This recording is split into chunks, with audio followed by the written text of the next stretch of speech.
Good morning students, good morning. आज हम लोग हिंदी लैंग्वेज में चैप्टर 8 सर्वनाम पढ़ेंगे। सर्वनाम को इंग्लिश में प्रोनाउन कहते हैं। हम लोग पिछली भी कक्षा में पढ़े हैं कि संज्ञा के बदले आने वाले शब्दों को सर्वनाम कहते हैं। आज हम लोग इसको और अच्छे तरीके से समझेंगे और पढ़ेंगे। रजनी अपने भाई देवेश से बहुत प्यार करती है। देवेश एक अच्छा लड़का है। देवेश रजनी की पढ़ाई में सहायता करता है। देवेश रजनी से हमेशा कहता है देवेश पायलट बनेगा, रजनी डॉक्टर बनना। ऊपर लिखे वाक्यों में बार बार रजनी और देवेश के नामों के प्रयोग के कारण वाक्य क्या हो गए हैं? वाक्य अशुद्ध हो गए हैं, मतलब सही वाक्य नहीं रहा। तो फिर इन्हीं वाक्यों को हम लोग ठीक से सजाकर उसमें प्रोनाउन मीन्स सर्वनाम लगाकर पढ़ेंगे। रजनी अपने भाई देवेश से बहुत प्यार करती है। देवेश एक अच्छा लड़का है। वह उसकी पढ़ाई में सहायता करता है। वह उससे हमेशा कहता है मैं पायलट बनूंगा, तुम डॉक्टर बनना। इन वाक्यों में रजनी के नाम के स्थान पर अपने, उसकी, उसने, तुम तथा देवेश के नाम के स्थान पर वह, मैं शब्दों का प्रयोग हुआ है। इन शब्दों के कारण वाक्य में क्या आया है? भाषा में शुद्धता आ गई है। नामों संज्ञा के बदले प्रयुक्त होने वाले ये सभी शब्द क्या कहलाते हैं? सर्वनाम कहलाते हैं। संज्ञा के बदले प्रयुक्त होने वाले शब्द क्या कहलाते हैं? सर्वनाम कहलाते हैं। अब हम लोग क्या करेंगे? सर्वनाम की सटीक परिभाषा देखेंगे। इस प्रकार कहा जा सकता है कि जिन शब्दों का प्रयोग संज्ञा के स्थान पर होता है, जिन शब्दों का प्रयोग संज्ञा के स्थान पर होता है उसे सर्वनाम कहते हैं। जैसे मैं, तुम, वह, यह आदि। क्या है? सर्वनाम क्या है कि संज्ञा के स्थान पर जो शब्द प्रयोग में लाए जाते हैं उन्हें सर्वनाम कहते हैं।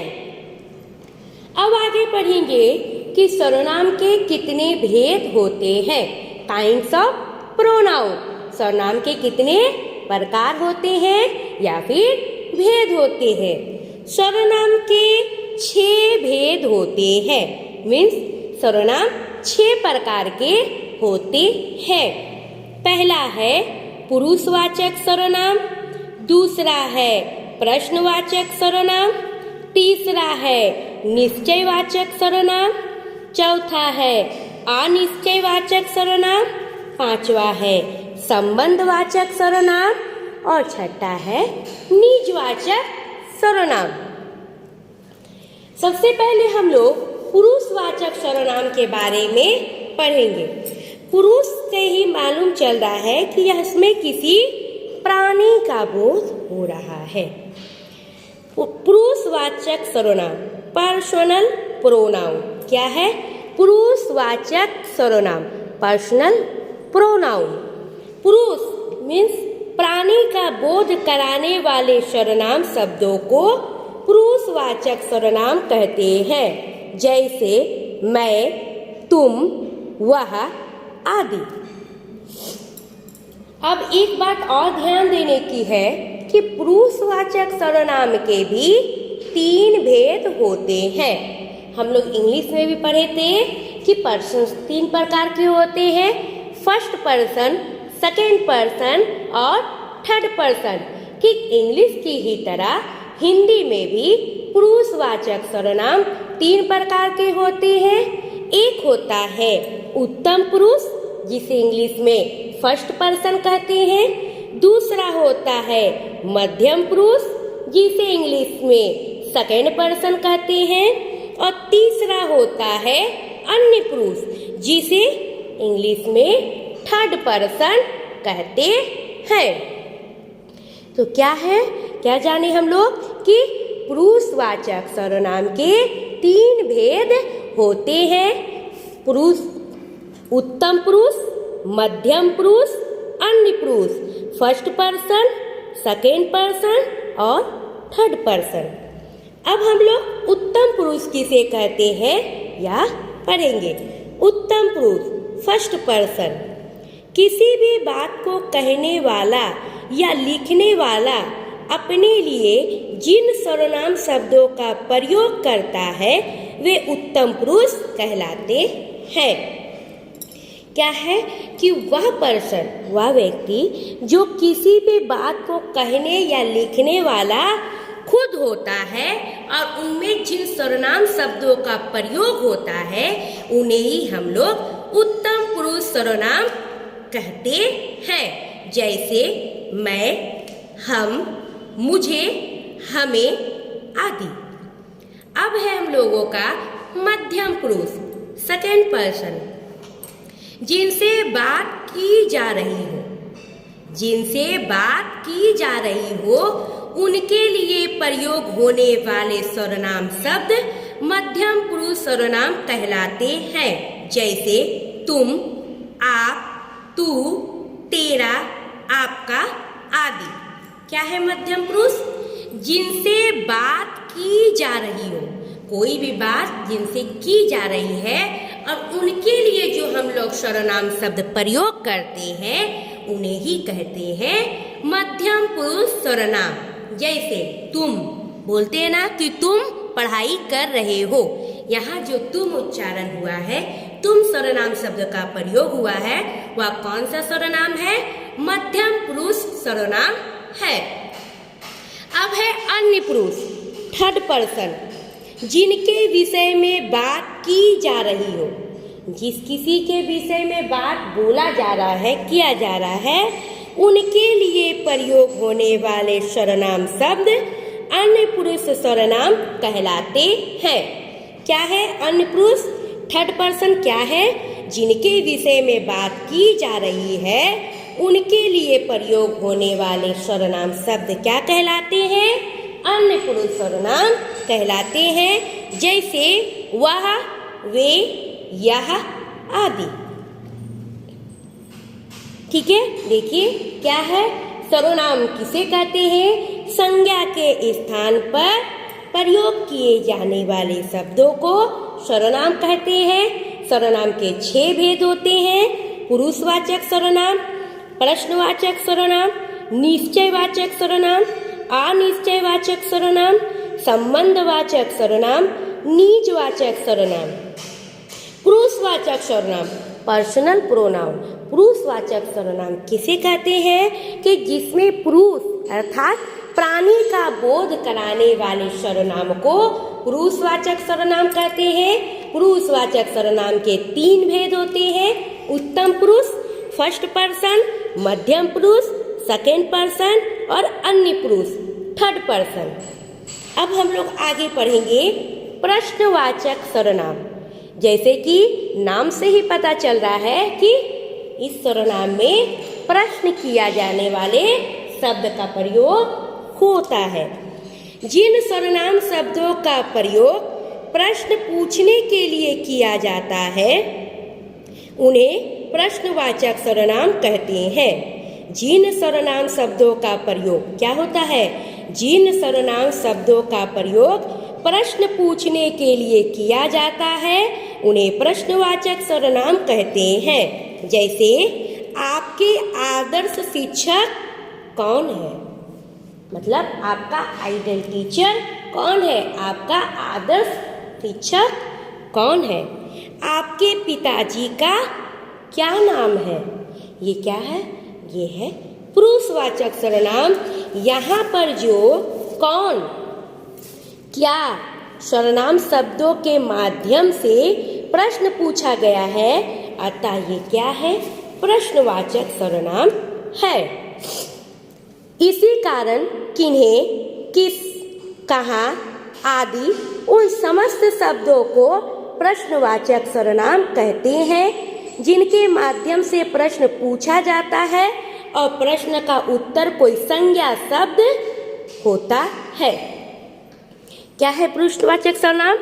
जिसमें कौन क्या सर्वनाम शब्दों के माध्यम से प्रश्न पूछा गया है, तो ये क्या है? प्रश्नवाचक सर्वनाम है। इसमें किन्हें, किस, कहाँ आदि उन समस्त शब्दों को प्रश्नवाचक सर्वनाम कहते हैं। इनके माध्यम से प्रश्न पूछा जाता है और प्रश्न का उत्तर कोई संज्ञा शब्द होता है। अब है निश्चयवाचक सर्वनाम, डेमोस्ट्रेटिव प्रोनाउन। जो सर्वनाम शब्द दूर अथवा निकट किसी के निश्चित व्यक्ति, वस्तु या स्थान के लिए प्रयोग में लाए जाते हैं, उन्हें निश्चयवाचक सर्वनाम कहते हैं। क्या है निश्चयवाचक सर्वनाम? जो सर्वनाम शब्द दूर अथवा निकट, जो दूर है या नजदीक है, उसमें किसी निश्चित व्यक्ति, वस्तु और स्थान के प्रयोग में लाए जाते हैं, उन्हें निश्चयवाचक सर्वनाम कहते हैं। जैसे इसी ने गीत गाया था, मतलब यह जो गीत हम लोग सुन रहे हैं, जो गाना हम लोग सुन रहे हैं, वो किसने गाया था? इसी ने गीत गाया था। मतलब हम लोग कंफर्म है, निश्चित रूप से तैयार है बोलने के लिए कि यह जो गाना गाया था इसी ने गाया था। इसलिए यह कौन सा प्रोनाउन हुआ? कौन सा सर्वनाम हुआ? निश्चयवाचक सर्वनाम। यह मेरा घर है, वह श्याम की पुस्तक है, उसने गणित में 100 अंक प्राप्त किए हैं। यहाँ, इसी, यह, वह, उसने निश्चित संज्ञा के लिए प्रयोग में लाए गए हैं, इसलिए ये निश्चयवाचक सर्वनाम है। इस प्रकार यही, इसी, इस, वह, उसने आदि ऐसे समस्त सर्वनाम शब्द जो किसी निश्चित संज्ञा का बोध कराते हैं, उन्हें निश्चयवाचक सर्वनाम कहलाते हैं। ऐसा संज्ञा शब्द जो किसी निश्चित व्यक्ति, वस्तु और स्थान के लिए सर्वनाम का प्रयोग होता है, वह निश्चयवाचक सर्वनाम कहलाता है। अब है अनिश्चयवाचक सर्वनाम। जैसा कि नाम से भी इसमें पता चल रहा है कि इसमें कुछ भी निश्चित नहीं है, कुछ भी निश्चित नहीं है, ये अनिश्चयवाचक सर्वनाम है, इंडिफिनिट प्रोनाउन है। ऐसे सर्वनाम शब्द जिनसे किसी निश्चित व्यक्ति या वस्तु का बोध नहीं होता है, उन्हें अनिश्चयवाचक सर्वनाम कहलाते हैं। जैसे कोई यहाँ आया है, अगर हम बोलते हैं कि तुम यहाँ आए हो, तो ये निश्चित है कि तुम यहाँ आए हो। लेकिन अगर हम लोग ये बोलते हैं कि कोई यहाँ आया है, मतलब निश्चित नहीं है कि यहाँ कोई आया है भी कि नहीं, और कौन आया है या भी निश्चित नहीं है। इसलिए ये कौन सा प्रोनाउन है, कौन सा सर्वनाम है? अनिश्चयवाचक सर्वनाम। दूध में कुछ पड़ा है, दूध में क्या पड़ा है हम लोगों को नहीं मालूम है, अनिश्चित है कि दूध में जरूर कुछ न कुछ पड़ा है। किसी ने गीत गाया, कहीं से जलने की बदबू आ रही है। यहाँ कौन, कुछ, किसी, कहीं से किसी निश्चित वस्तु या व्यक्ति का बोध नहीं हो रहा है, अतः ये अनिश्चयवाचक सर्वनाम है। कहीं, कोई, कुछ, किसी आदि अनिश्चयवाचक सर्वनाम है। क्या है? इंडिफिनिट प्रोनाउन, अनिश्चयवाचक सर्वनाम। यहाँ क्या है कि ऐसा सर्वनाम शब्द जिसमें किसी निश्चित व्यक्ति या वस्तु का बोध नहीं होता है, उसे अनिश्चयवाचक सर्वनाम कहते हैं। अब आगे की इस क्लास में हम लोग पढ़ेंगे संबंधवाचक और नीचवाचक सर्वनाम। थैंक यू बच्चों, थैंक यू।